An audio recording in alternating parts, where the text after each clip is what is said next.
I'm Callie Lewis. You're watching Geek Brief TV. This is Brief 328, brought to you by the Nokia N810.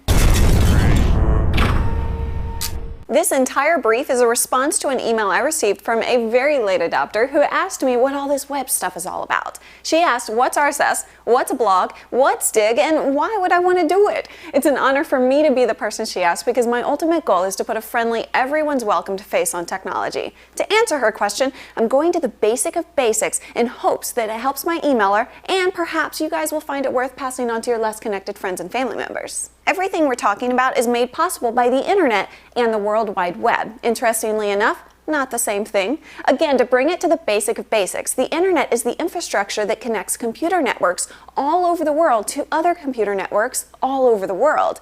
The use of the word net is very descriptive because you have all these lines running from connector to connector or node to node.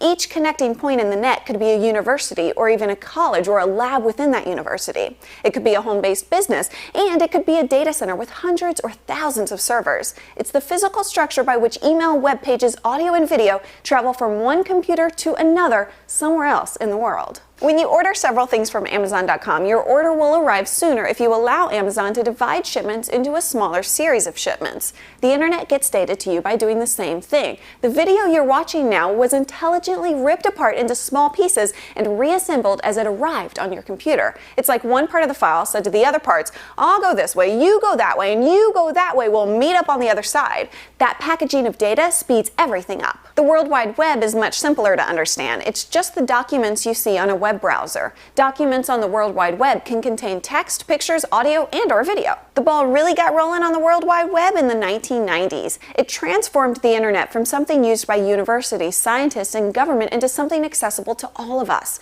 People flocked to the web, and businesses did too. It was a revolution because it meant anyone could publish something that could be seen instantly by anyone, anywhere in the world. In that stage, the World Wide Web kind of worked like a bar. Through my internet connection, I could set something on the bar, and through your internet connection, you could pull it down. There was magic involved though, because after you pulled down whatever I sat on the bar or the server, it was still there. Someone else could pull it down or download it, and then someone else, and then someone else. The business and creative implications for this kind of magic were huge.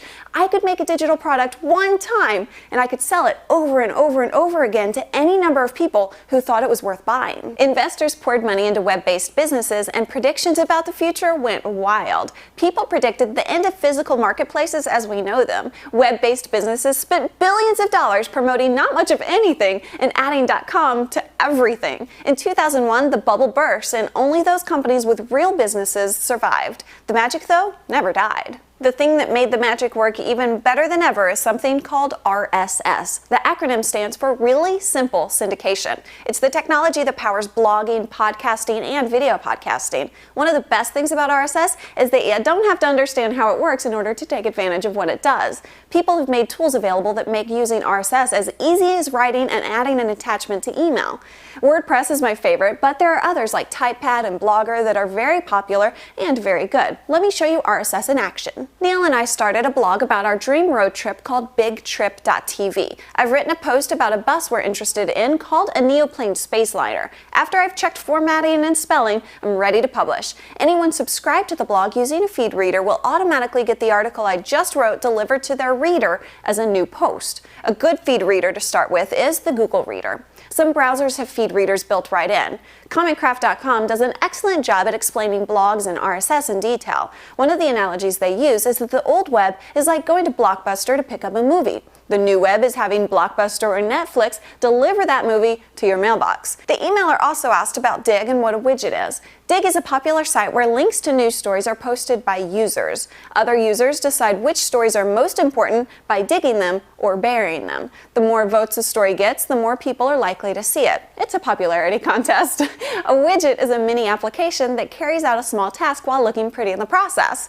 It can be a clock, it can be a calendar, it can be an internet radio player, it can be a game, pretty much anything you can think of. It lives on your desktop in Vista or on a dashboard on a Mac. Widgets can also be incorporated into websites. It's like a virtual version of something you would set on a real desk. It might do something useful, or it might just be decorative. I would love it if you guys will chime in and fill any blanks I may have missed by leaving a comment in the show notes at geekbrief.tv. If I understand this correctly, my promo code Geek Brief TV will currently give you the lowest price on a Nokia N810 that you can find online. I'm a little confused, but the part I'm sure about is that the N810 is a fun device to own and a great way to spend time online. And I keep getting questions about service. This is not a phone. I'm Callie Lewis. Thanks for watching.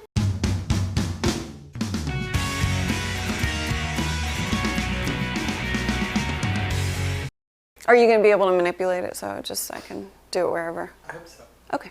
The video you're watching now was video.